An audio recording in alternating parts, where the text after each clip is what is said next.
Since Magic Kingdom's opening day, October 1st, 1971, the Hall of Presidents has been Liberty Square's majestic overture honoring the United States presidency. Walt Disney first envisioned a Hall of Presidents in the 1950s for Disneyland's Liberty Street, originally as wax figures, but that was before he discovered audio animatronics. Then, in 1964, Disney introduced its first lifelike audio animatronic, Abraham Lincoln, and that ushered in a new era of motion and speech. When the Magic Kingdom opened, the Hall of Presidents debuted, and it amazed people. It was a 25-minute multimedia tribute featuring every president in the United States history up to that point. Even in modern day, the attraction routinely closes after each presidential election to update the ceremonial oath. As you can see by this picture, though, that doesn't always go as planned. With that said, enjoy the 2025 Hall of Presidents. This program is dedicated to the memory of Walt Disney. In 1971, his love for America inspired the creation of the Hall of Presidents, a place to celebrate the optimism and goodwill he saw at the heart of the American story. Walt's vision was to honor the nation by honoring the American presidency.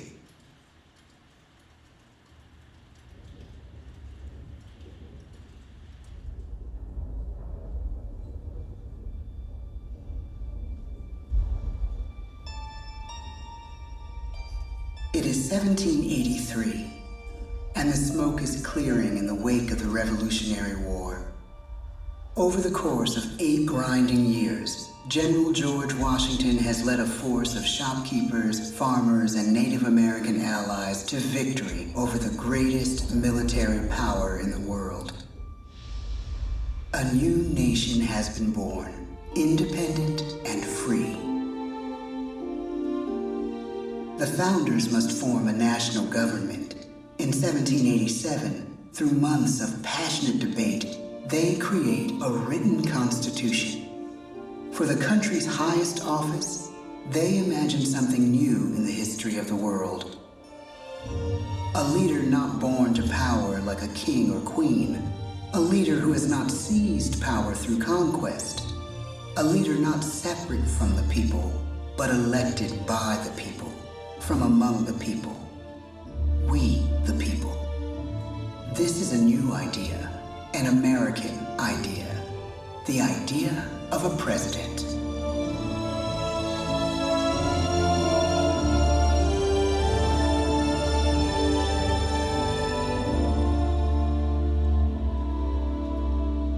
The people don't know exactly what a president will be, but there is little doubt who it will be. George Washington's stature and bearing have marked him as a leader. His integrity has made him a great one. Washington knows that many generals who have led successful revolutions make themselves dictators or kings. Instead, he steps down from power and retires to his home, Mount Vernon. The world takes note, and George Washington becomes the symbol of American ideals. In the first presidential election, it's Washington by a landslide. The only doubt seems to be his own. He writes, "Integrity and firmness is all I can promise. Integrity and firmness is exactly what we need." Everything he does as president will set a model for his successors. His final act may be the most important of all.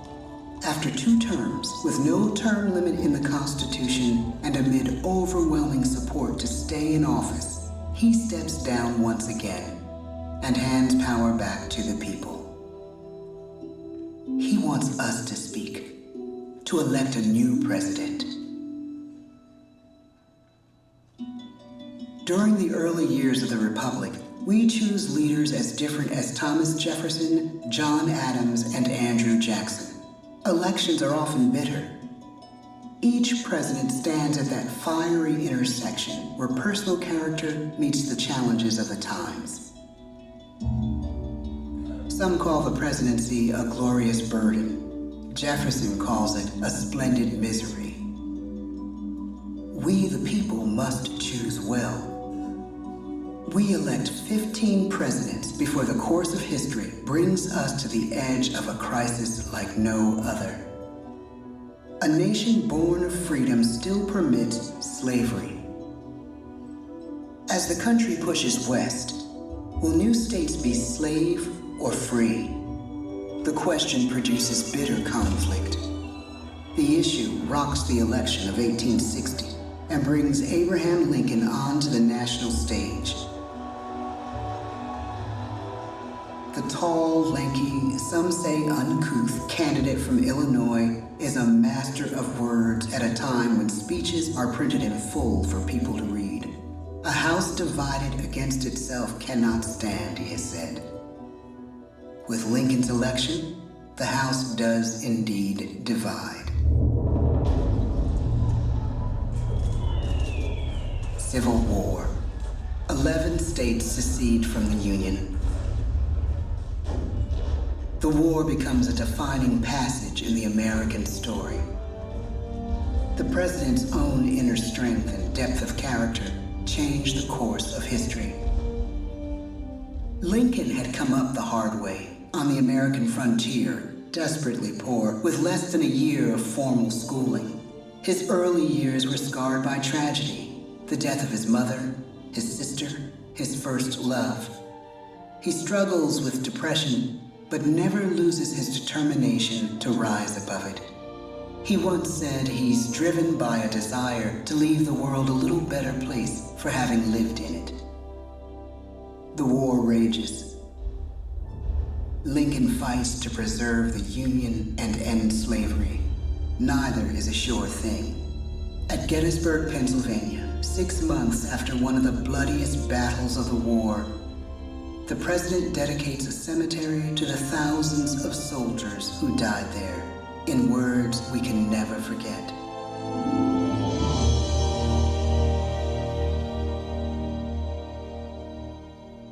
Fourscore and 7 years ago, our fathers brought forth on this continent a new nation, conceived in liberty and dedicated to the proposition that all men are created equal.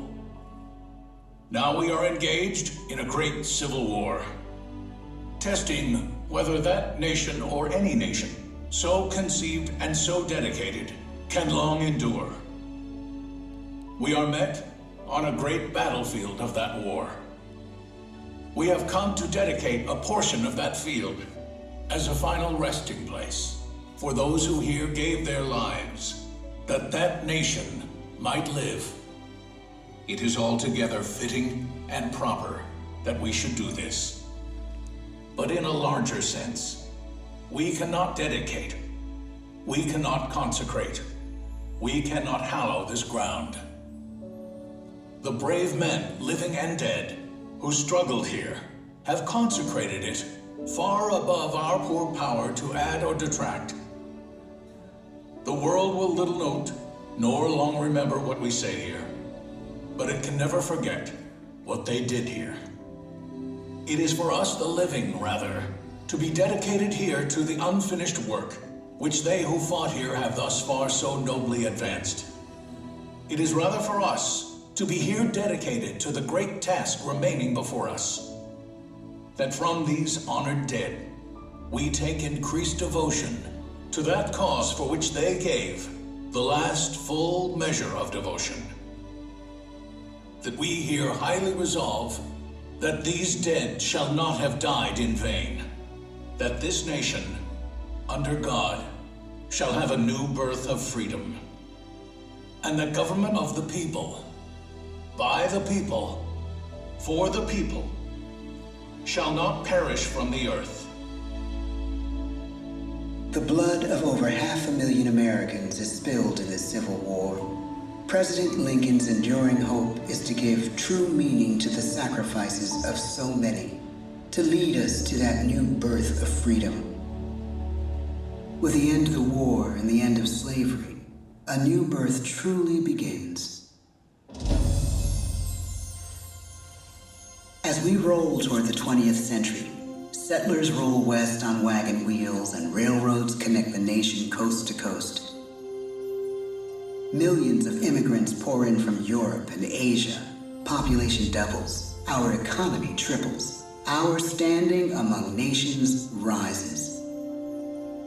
We need presidents who can lead both at home and abroad.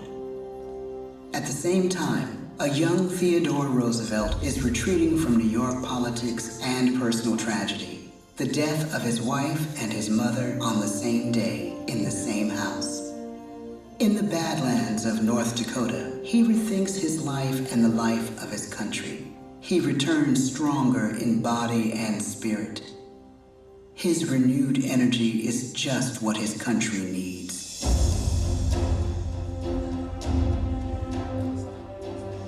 American industry is booming, but social tensions are rising. A progressive movement is bubbling up, pushing for change, and change is needed in the working and living conditions in cities. The gap widens between rich and poor. The demand for change grows stronger. Teddy Roosevelt is a knight on a crusade. He speaks with force and vitality in clear terms that make colorful headlines at a time when mass-market newspapers have become the new media.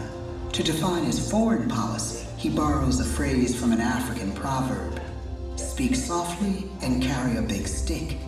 But his greatest accomplishments are made at home. He breaks up giant monopolies, protects workers' rights, and calls for a square deal for all Americans, rich and poor, capitalist and wage earner. Fair play and a square deal for every man and every woman in the United States.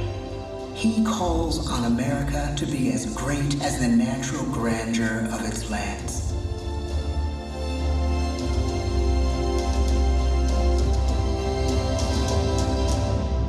Keep your eyes on the stars and your feet on the ground, he tells us. And we do.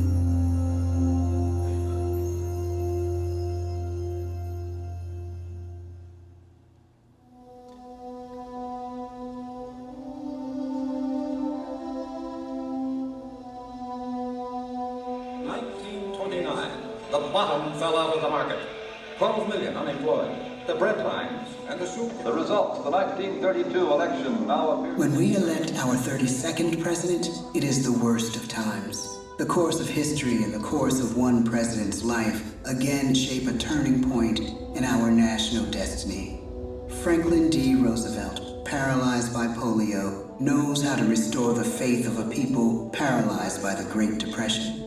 I believe in practical explanation and in practical policy. He has found the inner strength his countrymen now need. He speaks to us like a friend, a neighbor.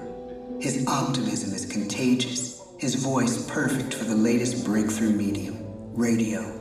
He calls us to believe we have nothing to fear but fear itself. And we do believe. Tonight's attacks on England are perhaps the most widespread of the war in the course of the day. But an even greater challenge dominates his final years in office. The Second World War.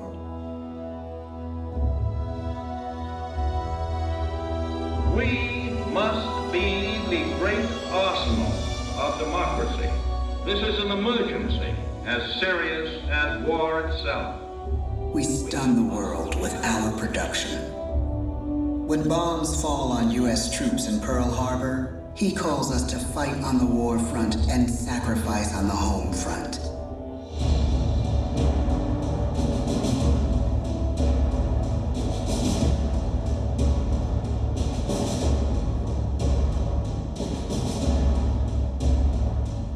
The harder the sacrifice, the more glorious the triumph.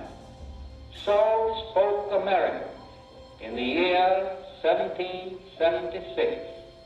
So speak Americans today. The world changes. The country changes. And yet, in one sense, what we need most from our presidents has never changed. A guiding vision that calls forth the best that America can be. Will outer space be developed for the benefit of all mankind? Or will it become another focus for the arms race? The choice is urgent, and it is ours to make. Ask not what your country can do for you. Ask what you can do for your country. But really, it's all of us who must overcome the crippling legacy of bigotry and injustice. And we shall overcome. One of the agreements that President Sadat and Prime Minister Begin are signing tonight is entitled A Framework for Peace in the Middle East. Mr. Gorbachev, tear down this wall. You have lost too much, but you have certainly not lost America. I can hear you. The rest of the world hears you. Loving this country requires the willingness to speak out for what is right, to shake up the status quo. That's America. Our presidency is no longer just an idea. It is an idea with a proud history. Ladies and gentlemen, the presidents of the United States of America.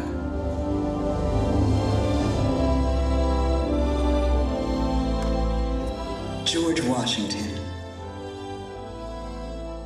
John Adams, Thomas Jefferson, James Madison, James Monroe,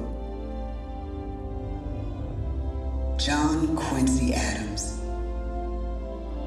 Andrew Jackson, Martin Van Buren, William Henry Harrison, John Tyler, James K. Polk, Zachary Taylor, Millard Fillmore, Franklin Pierce, James Buchanan, Abraham Lincoln, Andrew Johnson, Ulysses S. Grant, Rutherford B. Hayes, James A. Garfield, Chester A. Arthur, Grover Cleveland, Benjamin Harrison, William McKinley, Theodore Roosevelt, William Howard Taft, Woodrow Wilson, Warren G. Harding, Calvin Coolidge, Herbert Hoover, Franklin D. Roosevelt, Harry S. Truman, Dwight D. Eisenhower, John F. Kennedy, Lyndon B. Johnson, Richard M. Nixon, Gerald R. Ford, Jimmy Carter, Ronald Reagan, George Bush, Bill Clinton,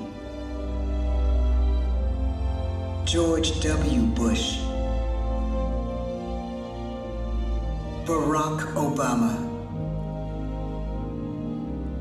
Joe Biden.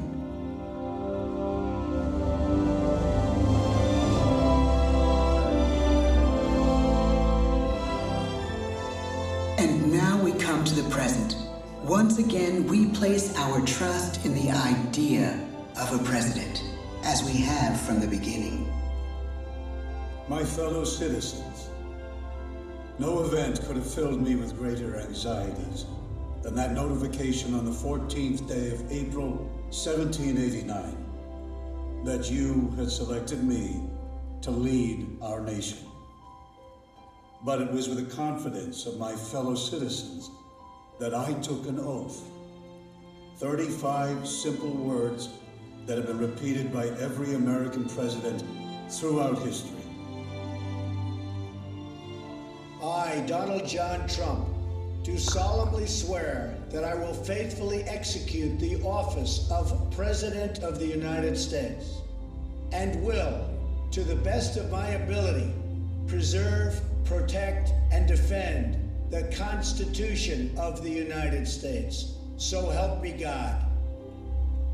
The presidency of the United States is a role unique in the world, an office entrusted to each president by us, we the people. Therein lies the genius of that new idea, now over 200 years old. A new idea our presidents have turned into a great American idea again and again.